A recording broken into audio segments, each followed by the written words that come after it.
Orang OKU ni memang susah nak pergi tempat-tempat macam ni, kan? Memang susah, melainkan dia ada duit lebih je. Kebanyakan macam tu lah. Jadi saya harap macam tu lah, minta kerajaan kita pertimbangkanlah untuk golongan kurang upaya. Harapan saya sebagai OKU, lepas tu pula saya pula berniaga kan. Jadi saya ingat minta dengan bajet kerajaan untuk mempermudahkan loan lah pada kami OKU yang berniaga lah. Yang berniaga, yang ada tempat yang tetap lah. Maksudnya macam tu lah, seperti yang macam mana yang PM buat itu hari, yang bulan puasa itu hari. Contohnya lah kan.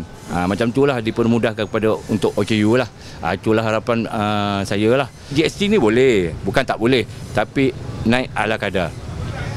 Ala kadar lah, maksudnya persen dia jangan tinggi. Sebab apa? Nanti pihak-pihak lain akan ikut. Bila GST naik, kan, peringkat yang rendah ni barang pun naik.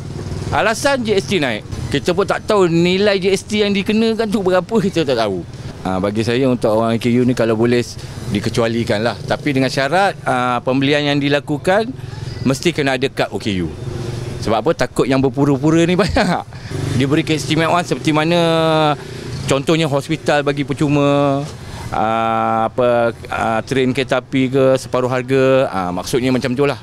Paling-paling tidak pun separuh harga ataupun dihapuskan. Kalau tidak boleh dihapuskan, separuh harga untuk OKU saja.